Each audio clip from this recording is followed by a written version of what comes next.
So I now offer the possibility to ask questions regarding the Dhamma or the practice through a Google form that you can fill online. It's anonymous. People do not like to. It's like it recalls them as school, you know. When you say Dhamma class and you say, oh no, I don't want to go back to school. I don't want to be interrogated by the teacher. So,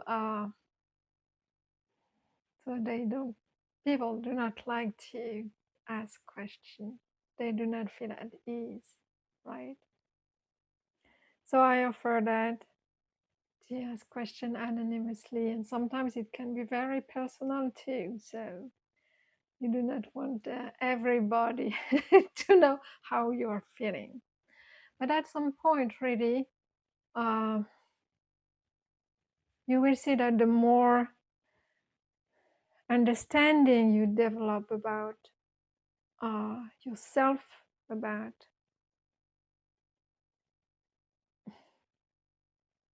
the different layers that you are composed of or not composed of, the more you understand that, the more you will realize that first, that there is nothing really, anything to hide, and that what's inside can also be shown outside. So there is nothing kind of hidden. So you are always like, you can be asked anything and it will be, let's say, spoken out. There is no secrets to be kept in order to protect oneself.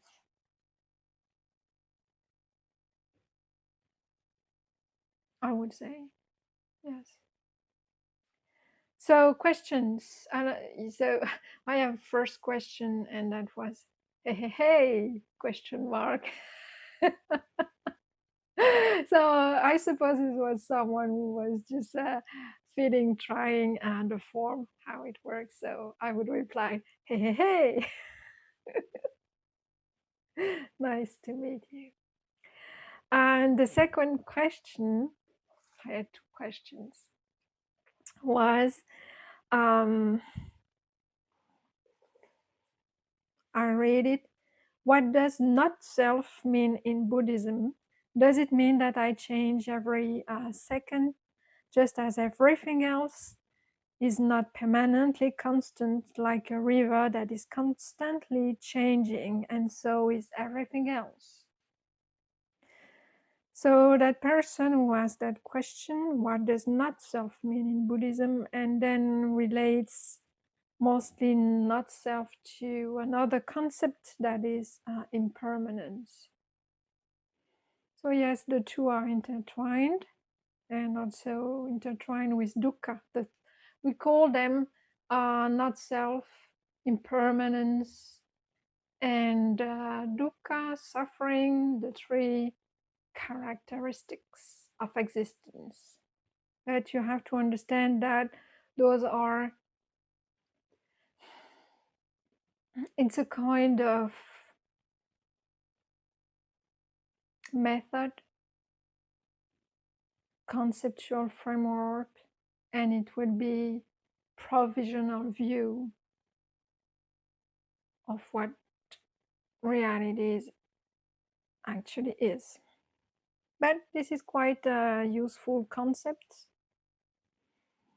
to work with, and let's say to unravel the different layers of understanding and or of wisdom.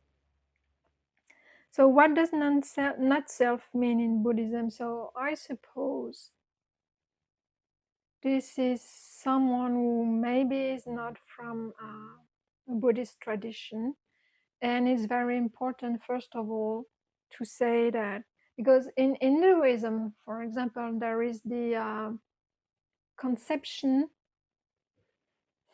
of self with a big S, capital S, the self. And in the Buddhism, there is not self. So here it's really important to say that one is not the negation of the other. Those are two conceptual frameworks to work with, and they are not opposing nor negating themselves. All right. So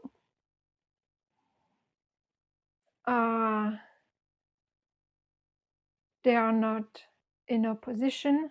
So this is not because you say that you are a Buddhist that if you are a Buddhist, you are a non-Hinduist or any kind of combination that goes against each other. So no, that's not that. They were different. There are two different, let's say, things or concepts to work with for liberation, awakening, right?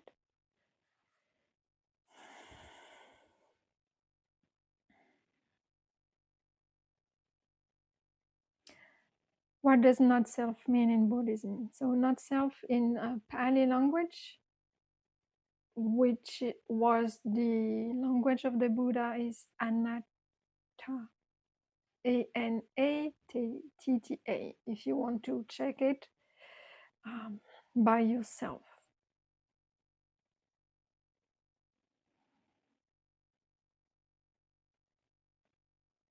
The idea in insight practice is to look at the three characteristics of existence in each, let's say, kind of phenomenon. Phenomenon is a kind of bit of experience, right? And everything that happens, you can see that it's not personal, or it doesn't belong to you. It's not you. It's not yours. So we can work with that concept at very different levels. So for everyone, and it's a consensus, right? We live our life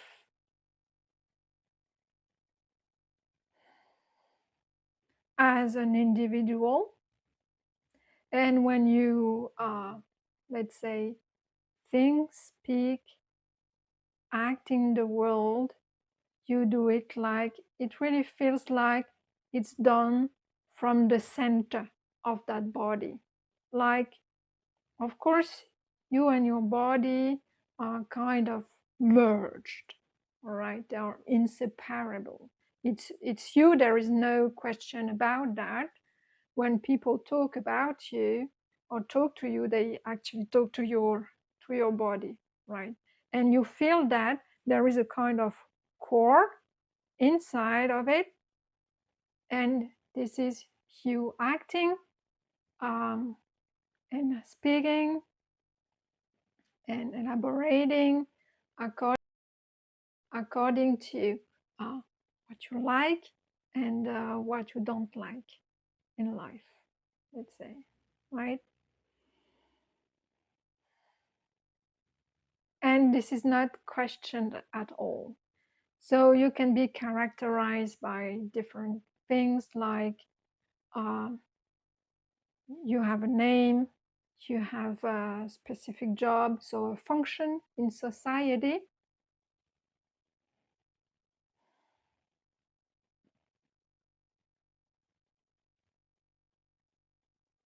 You have a country, a mother tongue, a gender, maybe a certain color of your skin, and those are characteristics that, let's say, other people see and other people refer to. Of course, you have a name too,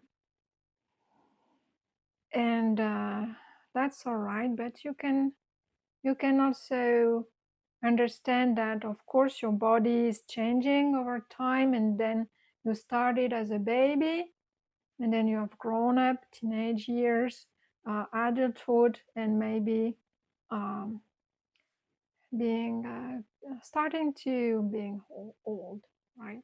So you have the notion that yes, okay, I feel like there is me as a core inside that body. Yet when you start to hmm, think a little bit, contemplate, you see, okay, my body has changed over years, and also the way I think, I'm becoming wiser with years. Then I do not think like I was thinking when I was 12 years old. So you see that there is something changing, but nevertheless, there is still a kind of core, right, in you. Yet I would say I always give the conclusion, but the not self is actually the realization that that there is corelessness, so no core at all, although it seems like there is a core. So where does this feeling or core kind of me being inside that body or containing that body, where does it come from? So, all right, and you say that depending on the situations, then also your identity kind of change. So, for example, when I talk to you right now, maybe my identity is taken as, I don't know, Dharma teacher or whoever, speaker. Yeah. And I don't know, when I do my Kung Fu, I'm Kung Fu sister. And when I'm at my job, then I am Dr. Siko. And if I invited to give a talk, a research talk, then the people will introduce me according to my resume. So where did I study? Where did I work? My awards and things like this, and my fields of research, right? So this is a kind of another identity. And at home, I'm mom. Mom! Yeah, the one who finds actually items that were forgotten, hidden, or lost. Always find everything. And I'm also the kind of food provider. So you see that how your identity shifts according uh, to the situation, right? So it's like of shifting during the day. It shifts if you are at work, at home, or also your parents. I mean, your mom would see you another way again, maybe give you a nickname. So you have several names. And if you get married as a woman, for example, you will change your name.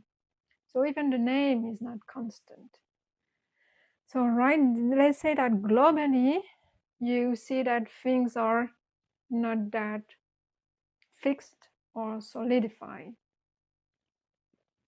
around your identities, your different identities, or some say different masks, right? Then it can start to say, okay, and you look like you have several identities and you have to adapt according to the conditions, but still inside you feel you. And then there is also your kind of inner landscape, so the thoughts and the feelings that you do not communicate out. And those looks feel very personal, actually. I'm right, I'm wrong. I feel that way, I'm not understood. And those kind of feelings, they cannot, some of them just stay, let's say, they look like they stay inside, that they are yours, and that you better not show them or express them. So these, they there is this illusion that they participate to your inner self. People also sometimes use that kind of um, terminology, inner self, right? So it looks like really there is something inside. All right, so you have this also this inner talk, inner narrative, your stories. Where do you come from? And those also memories that come back, they feel very personal, right? So it looks like all of that constitute your personality, also your skills, what you are able to do. But you look at all of this, when I enumerate them right now, they look quite separate, right? Separate things that appear, disappear. And what else? There is also all your perception, how you perceive the world, how you categorize things. This also will depend on your cultural background, of your upbringing. If you are coming from, I don't know, South Africa or Northern Europe, then there are some, you might have different way of thinking, all right? And yes, also depending on how your parents raised you. But you can think that this is all what makes yourself, like me. When you talk about yourself and your life is mostly, let's say, driven around who? Around yourself, around me, around I, right? All your day is about that, what I'm gonna do today, right? As if finally you are the actor of your life. So this is the common way of going through through life. A little bit of contemplation will show you how, from a growth perspective, that yes, there are things that are changing, like a toolbox. I take this cap, put it on, mom, then researcher, then Dharma teacher, Kung Fu, sometimes this skill, sometimes that. You can have also kind of defined as flows, like I don't know, I'm a shy person, or mm, what else? I'm a nervous person, I'm introvert, extrovert. So you have also kind of words like this that characterize you. But what the Buddhas invite us to do is to question that consensus, and to look a little bit deeper into that. All right. And this is why we spend some time sitting, and let's say for a short moment of time at least, secluding ourselves as a first step of investigation, right?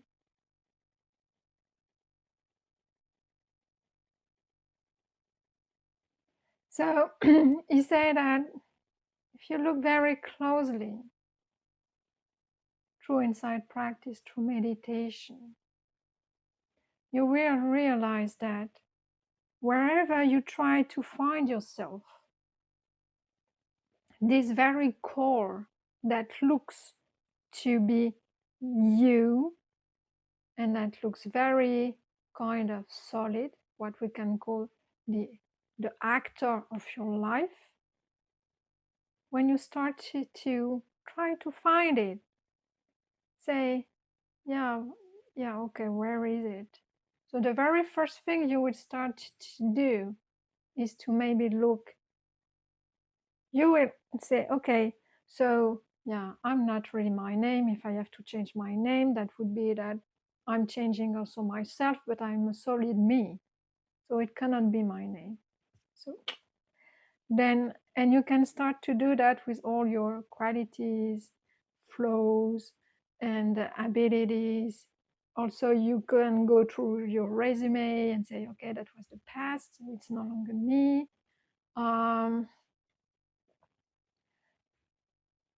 And all right, it's not all this characteristic that characterize me, but I still feel me, right? So then you start to look into the body.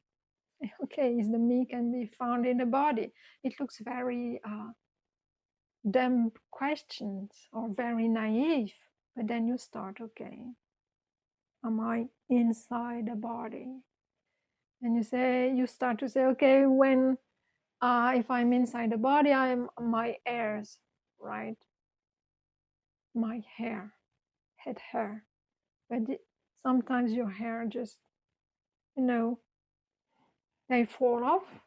So you cannot be contained in your hair, all right? Or if you clip your nails, for example. So they are yours, but somehow now that you cut them, they are no longer yours. So at what then you start to think at what moment they stop belonging to you, right? So you can do that with all parts of your body, and you realize that, okay, I cannot be my body. So who am I? Right? And it starts to be a kind of. So this investigation is actually looking at anatta, the not self, in about everything. So, okay, it's not me where I am. Okay, maybe my mind. And you still feel very anchored into every of your experience. And the anatta practice is to, with a calm mind, look inside, look at everything that constitutes your experience. And so again, it's the Buddha used another framework, which is the 5 aggregates, and say that the 5 aggregates recognized as me, mine, myself are actually, I never remember them. So I hope I will. Okay, the body, the feelings, the perceptions, the volitional formations, more or less all the programming mental patterns you can have. Oh, and all the sense consciousnesses, right? And let's say the inner work or the work to do is look at all of these 5 things and to realize that they are not yours. You are not your body, you are not your perceptions, you are not your thoughts, you are not the feelings inside the body or your emotions. And yes, this is related to impermanence, to the fact that when you go into insight practice, you realize that yes, your emotions, for example, or the pain in the body, they come and go. And if they come and go, how could they be related to something solid, to you, if they come and go? All right. So it's not only an intellectual understanding. When you do it through insight practice, it's really an insight. Meaning that there is only a little thinking involved into the practice. So if you have, for example, you can also use all the part of your body. Okay, if you even sometimes people have a heart replacement, right? And yet, when they woke up after surgery, they still feel the same kind of same person. So you can say, okay, body is not me. And then you keep like this, trying to find yourself or to consider everything that happens, what seems to happen to you as an experience, as not you. Like there is also, again, if we look at the gross understanding that you are born without anything, right? You do not even possess anything. And even possession is actually just a concept that you have. Everything they agree that those shoes are the shoes of Muriel Sicot, but overall, there is no one to possess those shoes. If with the Dharma eye, let's say the wisdom eye, you look closely. And if you go further and further, you will realize maybe might still be this feeling inside and say, okay, maybe I'm my mind, right? Maybe I am my thoughts. But again, the thoughts are fluctuating. And also, I change my mind, so thoughts also change. So this feeling of being me acting in the world, where does it come from? So the more you practice, the more you realize that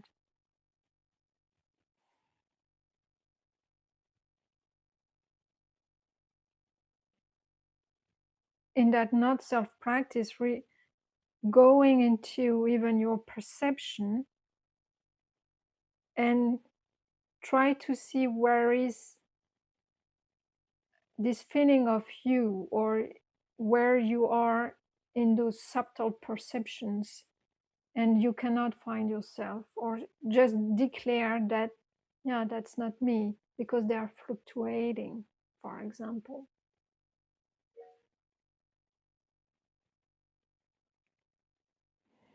Yes, I have a question. All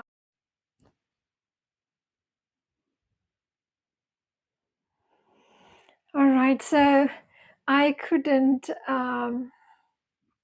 it working? Yes.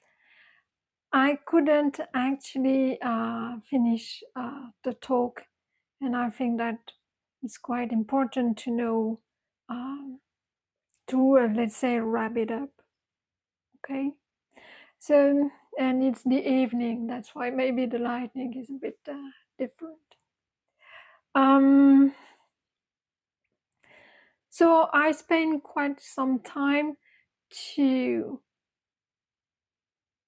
show that by contemplating the gross aspects of our life, we can really see that wherever we try to find ourselves in things that either we possess, or what we the characteristic of the body, or our kind of what looks like our personal qualities and abilities, we can see that, of course, all of that are fluttering.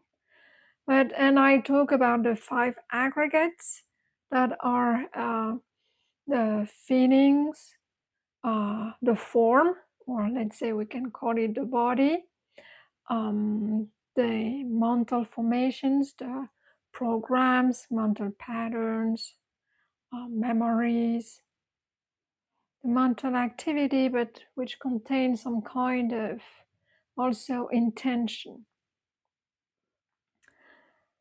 The sense consciousness, everything that is related to the 6 senses, including the mind. And so, for example,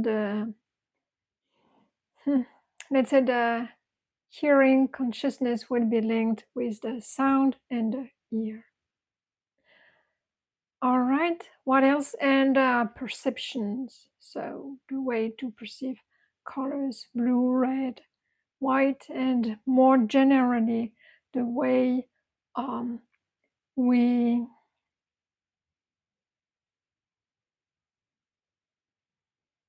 kind of perceive object, or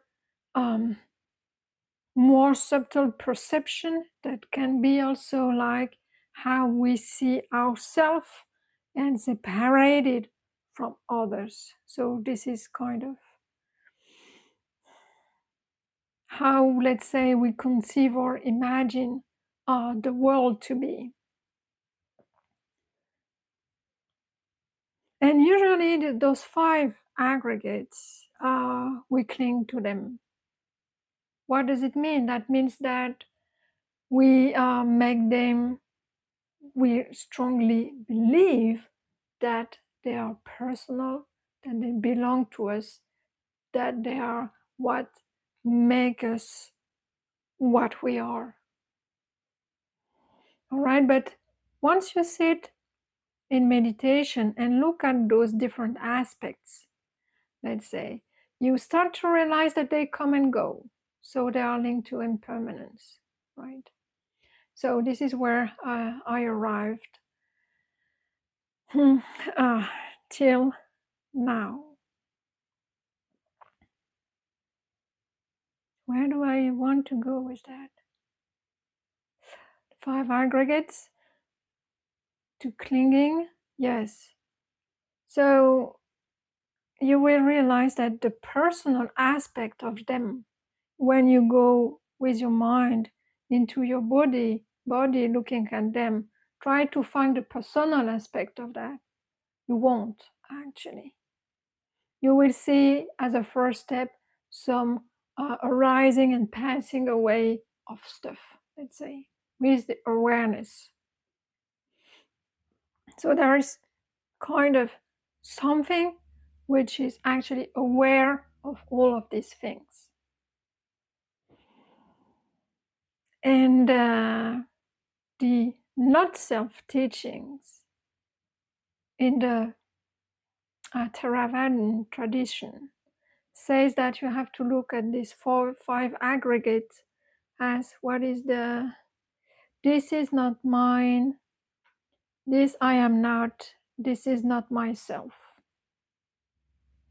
So any kind of intention or thought, memories, pain in the body, a delight in the body, on the form that you see this body, anything that impinges on the sense organs, let's say, this I am not, this is not mine, this is not myself. And by developing that, it's kind of, you develop the wisdom and you get dispassionate by all of these aspects. And this is how the mind gets liberated. You can liberate the mind through that practice. But this is something that, let's say, so it must be an insight, not only an intellectual understanding, in the sense that all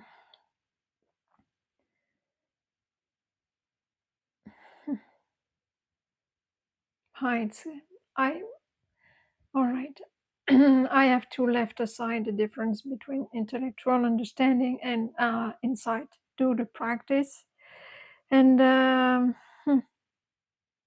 because you realize that also in our experience, this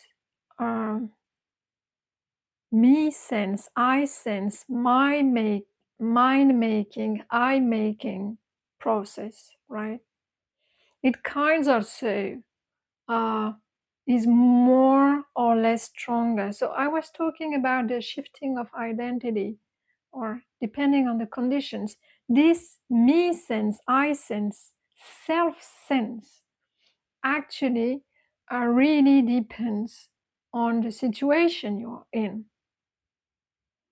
So you can sometimes, when you are really reactive, like angry about someone insulted you or any kind of similar situation, you can feel very solid me, you know, and that you have to defend yourself somehow, or that you have to protect yourself, right? So it's very suddenly, if we also consider the energy, all energy contracts back into, let's say, body protected. Or I make really some body movements, but it can be really a movement back, and then ready to fight back, right? So, and then, because either when you consider that you are right, the other one is wrong, the other one is attacking you, triggering you, or so on. When the emotions are quite strong, then me, I, protection or attack or immediate reactivity, immediate reaction. However, there are situations like, I don't know, when you are generous, when you share something, share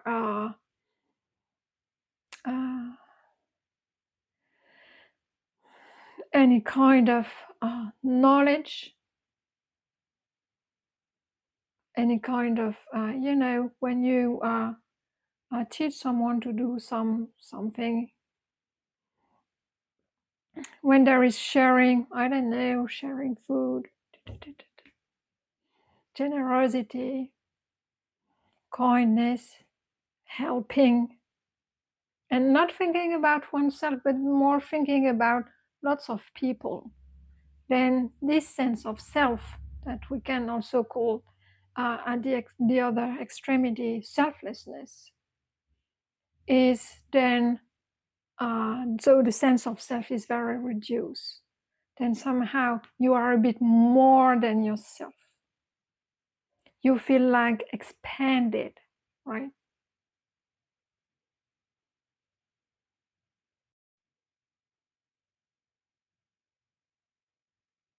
And I arrive at the third aspect, the third characteristic, that actually, so I will link the sense of self or the self identity with impermanence.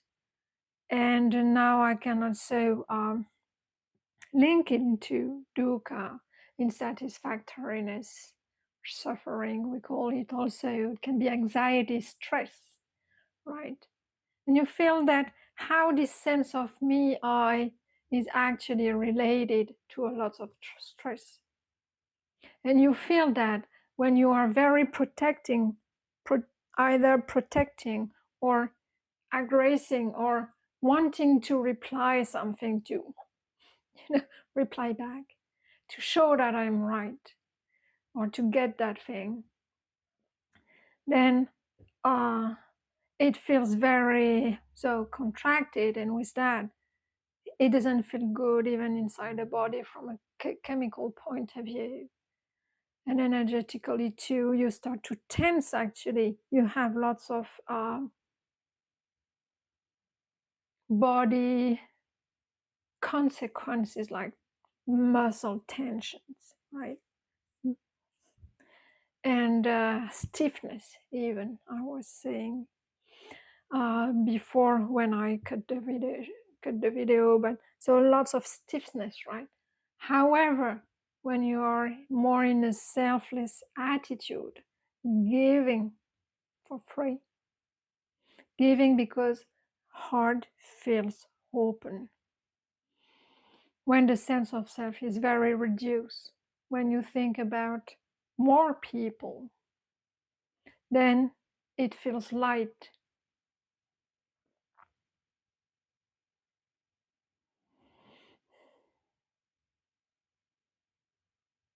It doesn't feel constricted. It's like you're if you would even have to give boundaries, you couldn't give boundaries to yourself. You would be bigger than just this frame, this form, this body. right? So this sense of self also, okay, shrinks and expands and is related to dukkha, anxiety. And the way that you have to justify yourself to keep existing, keep justifying your own illusory existence, it needs a lot of energy, actually. When you do not feel the need to speak, the need to justify, the need to give your point of view, the need to do something about a situation, then you use much less energy. So this is how the three characteristics are actually intertwined, I would say. But this is also the practice to see them um, in different aspects of your life, from the gross aspects of your life and in the subtle aspects of your own experience through the body, including the body. This is how it says that you develop wisdom, panya, clear understanding.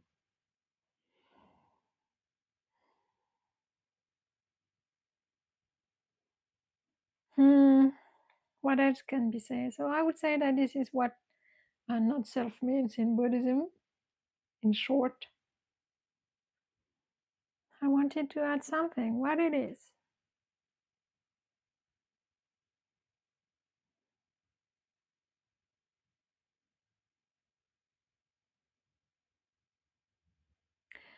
Yes, it's important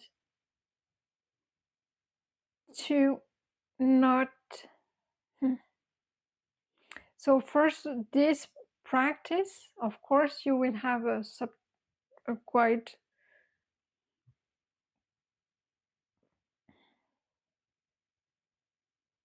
how to say that there are different levels of getting in that insight into you, not your being, but not into yourself, but different degrees of getting that into your flesh, I would say, or into your guts, or so you have to keep practicing until it's no longer questionable. Of course, even the anatta is not self itself.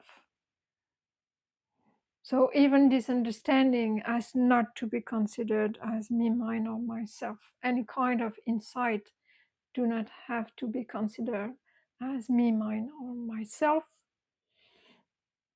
And see how this way of looking through the non-self practice, like if you put some glasses around, no, this is not me, not this, I am not, this is not myself. You do not have any, your memories are not really you, your inner narratives, your possessions, and your thoughts, your feelings. Of course, we are so used to consider them as ourselves that we have then a big fear to lose all of that. What I am if I'm not that. If you let go of the identification, but this letting go of identification also from the body doesn't come from the wanting of letting go. To that identification, it comes from the understanding. You see over and over and over again that there is a kind of, we can call it kind of fundamental delusion of believing that we are an individual. So of course you have to keep this kind of illusory individuality in order to function into the world.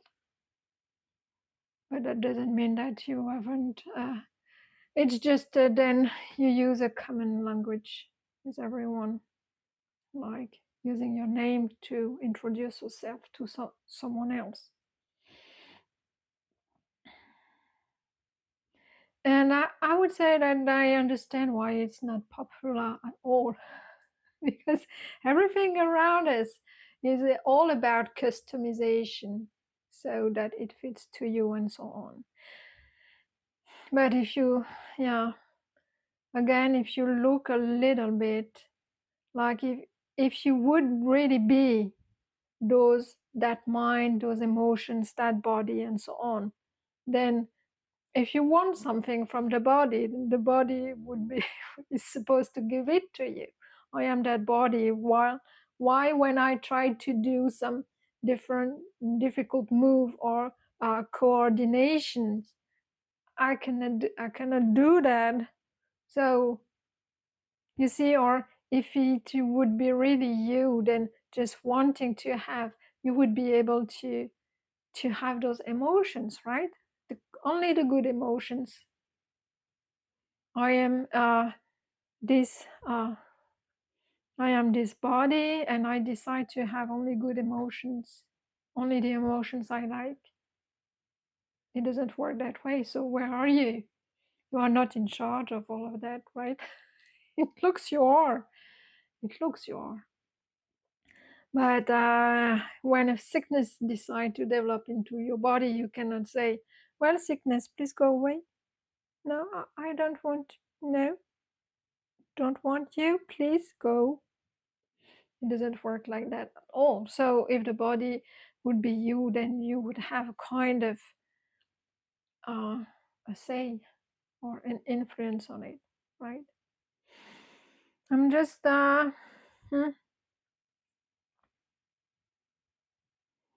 So this is an invitation to look through that perspective on life, and you will see that by realizing that you are not these things, well, the 5 aggregates of clinging, that something opens, of course, then you do no longer have to protect things that are just fluttering, like bubbles of soap coming and going. So, and that even going deeper into the insight practice, once you realize that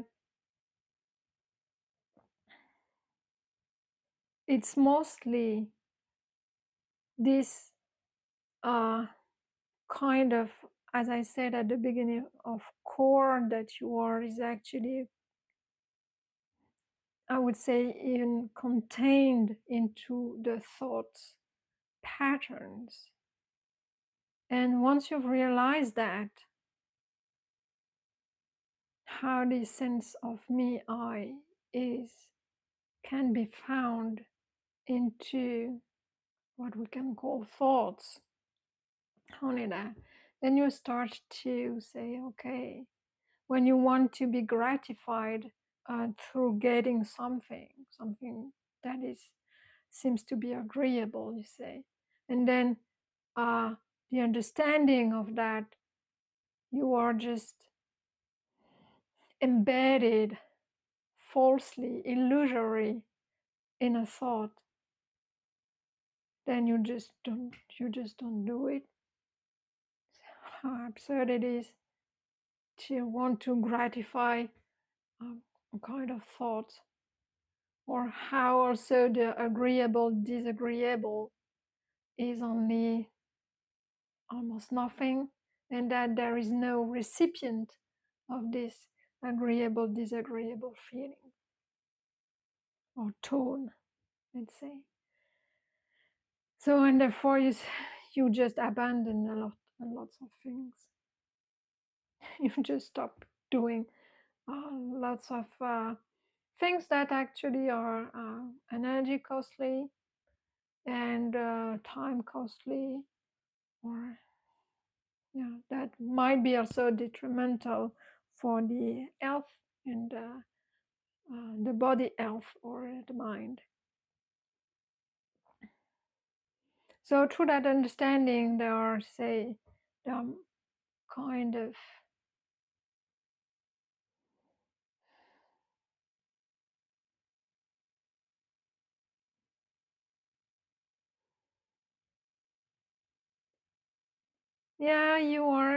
I like this word disenchanted. You are disenchanted by what the world can uh, gives you.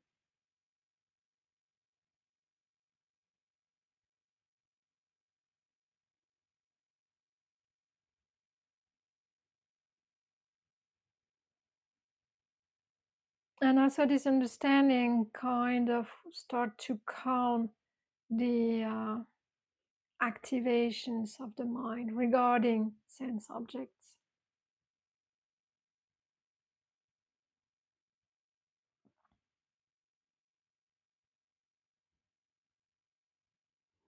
And finally, as a back loop, feedback loop, because there is no longer much less activation actually, then calmness is there.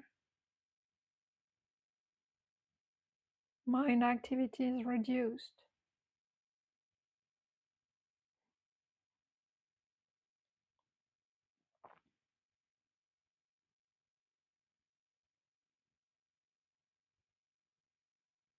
Let's say the process of the emerging of the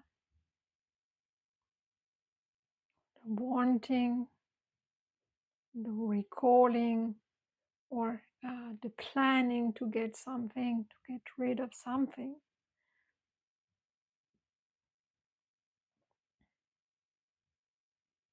This is highly reduced.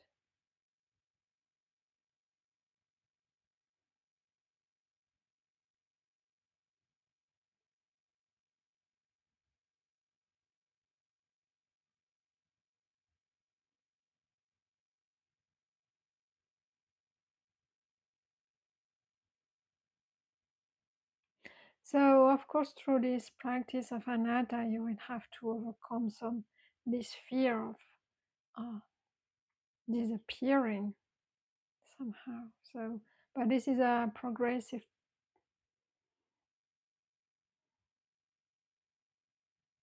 dismantling, I would say. So, the Buddha in the sutras use a simile of the palm trunk. Sorry for my English accent, but it's like a palm trunk, or some use an onion. So the onion looks like quite compact, almost a compact sphere. But if you peel off the layers, then you see that there is no thing that makes it compact, right? So, and that the same for a palm trunk, you just remove each, I don't know how, each small part that composed it, and then you realize that it's just kind of a sheet of stuff and put them together. It makes a kind of solid trunk. But let's say when exposed to insight, to awareness, then there is nothing solid there, right? Or also there is another simile that quite kind of might speak to you, is the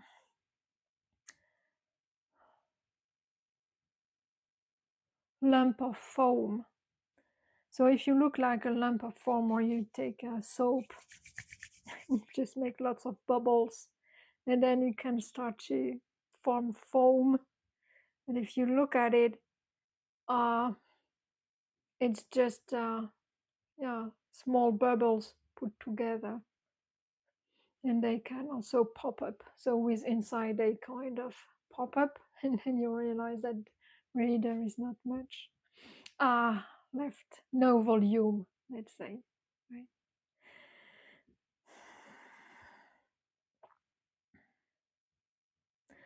If you have any question regarding that topic, do not hesitate to contact me either on Facebook or via email or write a comment, and I'd be glad to answer to you. So thank you.